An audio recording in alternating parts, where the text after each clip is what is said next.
Throwing for Amari Bell, 97th minute. 0-0 game. Winner take all. Winner goes to the World Cup. On this final day of qualifying, we waited a long time for this day. 6 spots were up for grabs. We know 4 of the winners. There'll be a winner here. And then in Bolivia versus Iraq, they'll close it out with that 6th and final available spot going to the winner. Impasi going short. Sapenga all the way back. Twanzebe. Mutasami won that ball. Kayembe's pass to the left. Battle for the ball. Masuaku, and it goes out. And we've got a player down for Jamaica. They made 5 subs earlier and 1 in the extra time. The player down is Bailey. He's been very active on this day. One of their veterans, one of their leaders that they look for to come up big in clutch moments. But in these games, Laurie, sometimes it's the veteran you count on. Sometimes it's a surprise, somebody off the bench, somebody you least expect to score, scores the game winner. And you certainly want a player like Bailey on the field, but if it's all he can do, yeah, you can see he's still struggling. So it's going to be about Jamaica getting a substitution in as quickly as possible.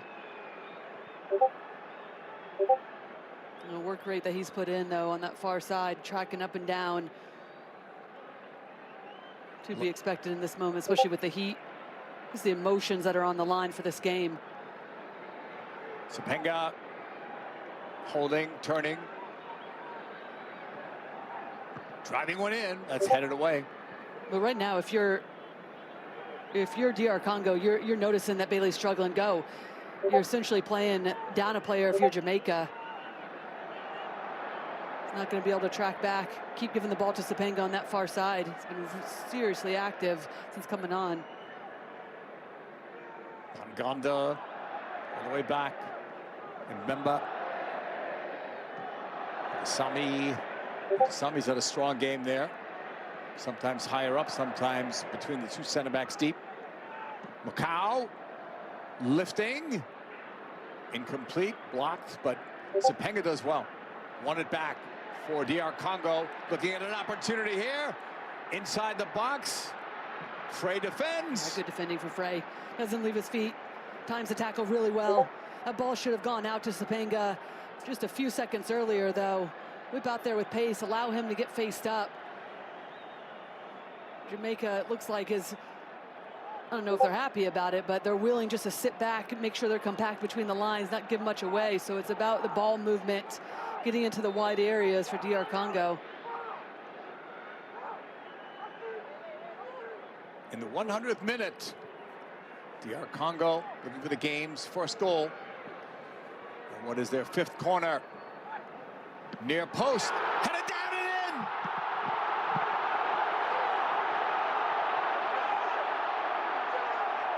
in! Twanzebe is the player celebrating.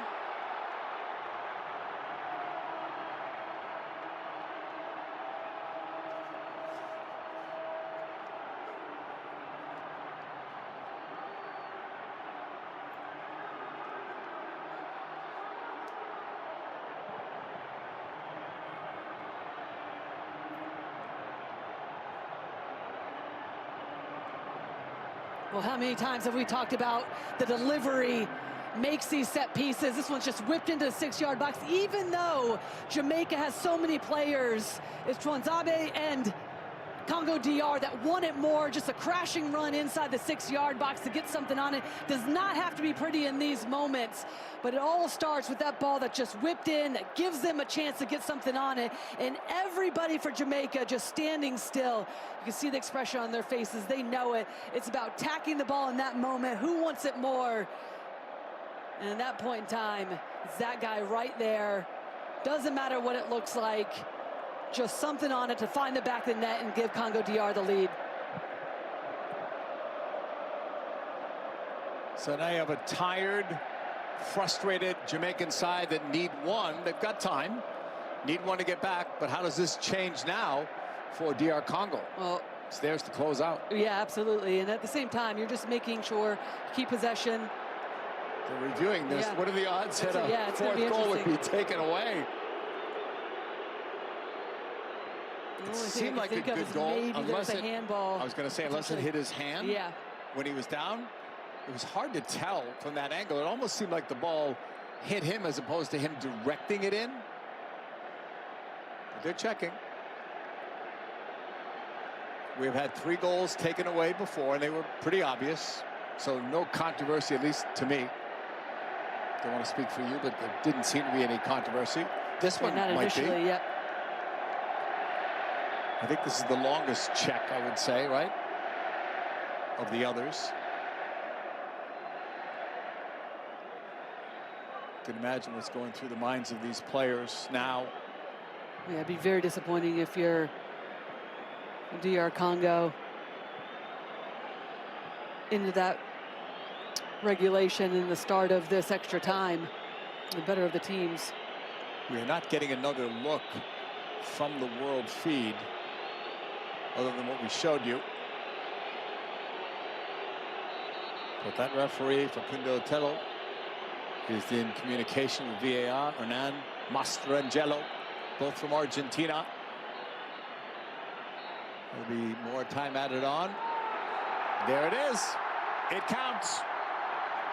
A second ovation from the fans of DR Congo. I think we would have been shocked if it was called back and see a clear handball. So credit to DR Congo, did what they needed to do. Didn't have to look pretty, but the commitment to get on the end of that service and get past some of the Jamaican players that were just standing still defensively. Huge goal, and now it's just about maintaining some of this composure. We talked about that for them coming into this game. 90 minutes, well, 90 minutes now plus 30. The composure just to continue to have the defensive shape. Don't give anything away, but you've got to find moments where you're still attacking, because the last thing you want to do is just try to defend the rest of this extra time, where Jamaica's going to have to start to flood more players forward. So find the wide areas, continue to try to draw some set pieces. This guy right here, Sapeng, has been excellent since coming on. Allow him to go himself.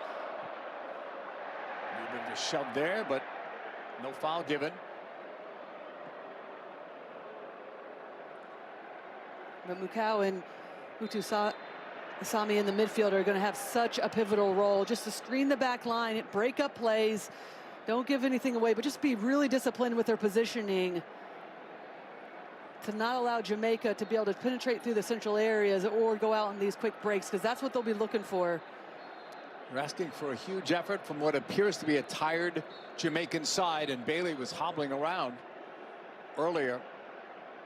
And listen, if that's what they're going to do, which has been unfortunately some of the play for Jamaica leading into this game, is just when they lack the quality or the ideas going forward, they just resort to playing long diagonal balls, and Congo DR will be just happy with just collecting those types of passes and then keeping possession in these moments. Or not, but still gain some territory. Yeah.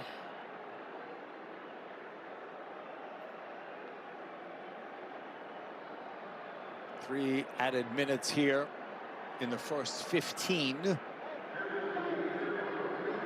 DR Congo in the light blue have not been in a World Cup since 1974, as we mentioned, so it would be huge for them. Same with Jamaica, not since 1998, their only appearance. Well, listen, for Jamaica, it's just about digging deep. You're going to have to start flooding players forward, picking those moments when to go.